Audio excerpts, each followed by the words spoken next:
Ces pôles, souvent composés de plus de 1000 logements, manquent cruellement de structures de proximité, centres sportifs, bibliothèques, mosquées, polytechniques, bureaux de poste, etc.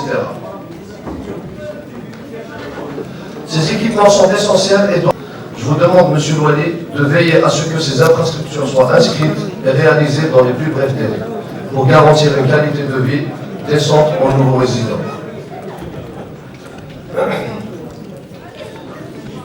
J'enchaînerai avec les chemins intercommunaux. Monsieur Louali, plusieurs chemins intercommunaux sont aujourd'hui dans un état de dégradation avancée, ce qui impacte gravement la mobilité des citoyens. Parmi ces axes, nous pouvons citer donc l'axe Ifira-Yakouren, Boudjima-Makouda, Kera-Tizernif et bien d'autres. Les plans d'action des PAPC dans le cadre de l'ex-FCCL ou des PCD ne permettent pas toujours de donner la priorité à ces infrastructures essentielles, car les arbitrages au niveau des daïras limitent leurs possibilités. Aussi, on propose qu'une enveloppe budgétaire conséquente soit réservée à ces projets. Votre soutien est crucial pour permettre la réhabilitation de ces chemins, véritable colonne vertébrale de la vie économique et sociale de nos régions. Dans le secteur donc, de la jeunesse et des sports, on constate plusieurs stades communaux réalisés il y a plusieurs années. Un peu de silence s'il vous plaît, il y a quelqu'un qui parle. Un peu de silence, madame. Un peu de silence s'il vous plaît.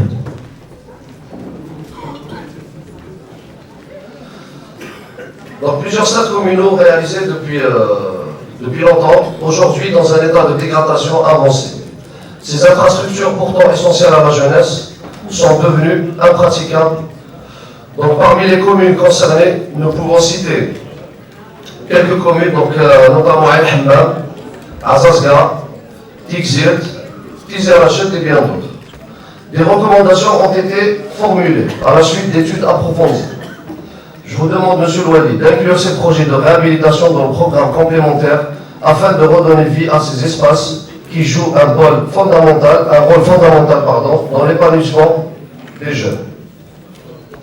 Ces secteurs, donc jeunesse et sport, urbanisme, environnement, nécessitent une attention particulière et un engagement fort pour répondre aux attentes de nos concitoyens. Je suis convaincu que votre soutien permettra de faire avancer ces dossiers prioritaires. Monsieur Louali, j'aimerais attirer votre attention sur une situation préoccupante dans le secteur de la santé à Tizi Ouzou. Nos citoyens sont confrontés à des difficultés de plus en plus lourdes et il est de notre devoir de poser des questions légitimes et d'exiger des solutions rapides et concrètes. Premièrement, absence de directeur de la santé et de la population et manque de gestion efficace. Il est alarmant de constater que notre wilaya fonctionne sans directeur de la santé et de la population depuis plus d'une année. Cette absence entrave la gestion des priorités et la supervision des besoins médicaux. De plus, aucun cahier de charge n'a été publié depuis plus d'une année, bloquant de nombreux projets vitaux. Une pénurie de consommables et d'équipements médicaux dans nos hôpitaux et nous sommes témoins d'une situation intolérable.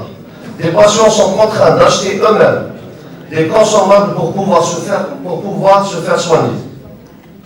Pendant ce temps, dans notre wilaya Comoran, des infrastructures neuves se multiplient et ne semblent pas souffrir des mêmes pénuries. Pourquoi une telle disparité? Pourquoi une telle inégalité budgétaire criante entre les wilayas? Il est également essentiel de poser une question légitime.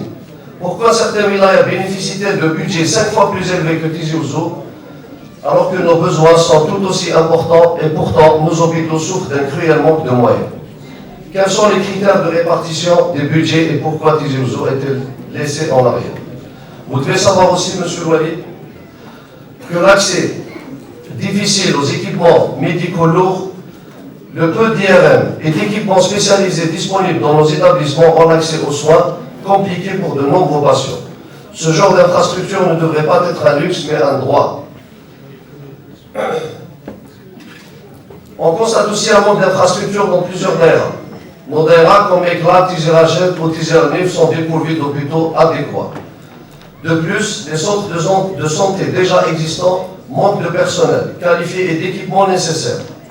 Le péage de Tigzil, par exemple, parmi ces axes, nous pouvons citer donc l'axe Ifira-Yakouven, Boudjima-Makouda, Kira-Tizernif et bien d'autres. Les plans d'action des PAPC dans le cadre de l'ex-FCCL ou des PCD ne permettent pas toujours de donner la priorité à ces infrastructures essentielles. Car les arbitrages au niveau des daïras limitent leurs possibilités. Aussi, on propose qu'une enveloppe budgétaire conséquente soit réservée à ces projets. Votre soutien est crucial pour permettre la réhabilitation de ces chemins, véritable colonne vertébrale de la vie économique et sociale de nos régions. Dans le secteur donc, de la jeunesse et sport, on constate plusieurs stades communaux réalisés il y a plusieurs années. Un peu de silence s'il vous plaît, il y a quelqu'un qui parle. Un peu de silence, madame. Un peu de silence s'il vous plaît.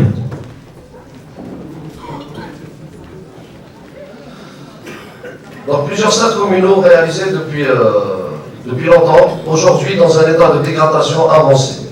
Ces infrastructures pourtant essentielles à la jeunesse sont devenues impraticables. Donc parmi les communes concernées, nous pouvons citer quelques communes, donc, notamment El Hammam, Azazga, Tigzirt, Tizerachet et bien d'autres. Des recommandations ont été formulées à la suite d'études approfondies. Je vous demande, Monsieur Louali, d'inclure ces projets de réhabilitation dans le programme complémentaire afin de redonner vie à ces espaces qui jouent un rôle fondamental dans l'épanouissement des jeunes. Ces secteurs, donc jeunesse et sport, urbanisme, environnement, nécessitent une attention particulière et un engagement fort pour répondre aux attentes de nos concitoyens. Je suis convaincu que votre soutien permettra de faire avancer ces dossiers prioritaires. Monsieur Louali, j'aimerais attirer votre attention sur une situation préoccupante dans le secteur de la santé à Tizi Ouzou. Nos citoyens sont confrontés à des difficultés de plus en plus lourdes et il est de notre devoir de poser des questions légitimes et d'exiger des solutions rapides et concrètes. Premièrement, absence de directeur de la santé et de la population et manque de gestion efficace.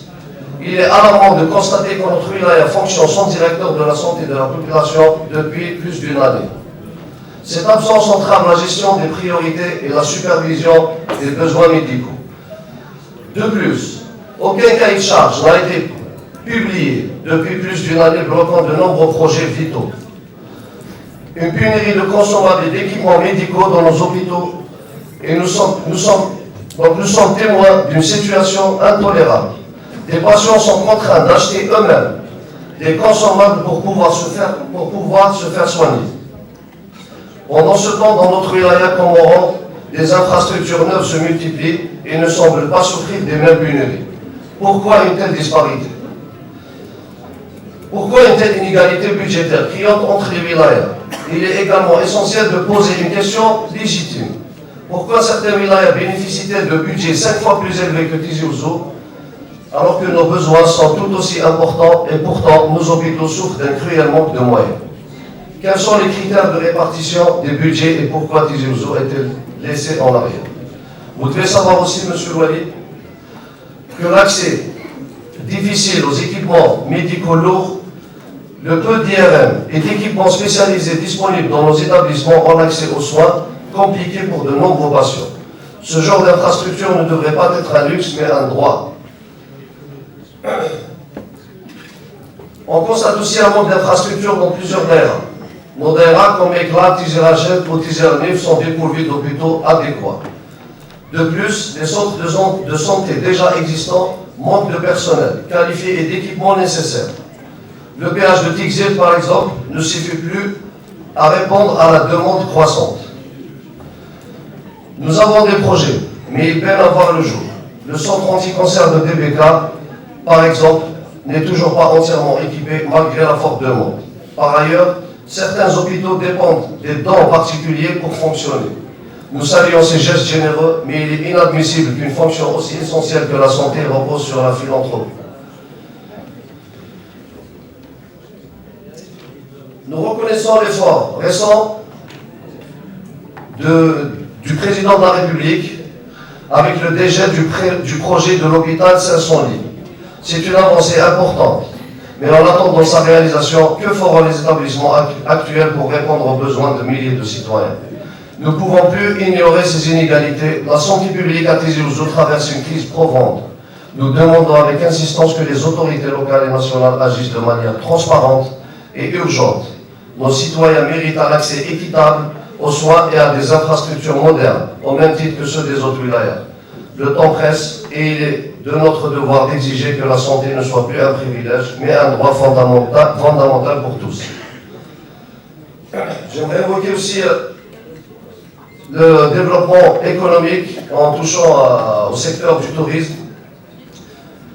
Donc c'est un secteur qui entrave le développement. Donc le problème crucial qui entrave le développement du secteur touristique dans notre pays. L'investissement dans les zones d'extension touristique, la Z. Que ce soit en bord de mer ou en montagne.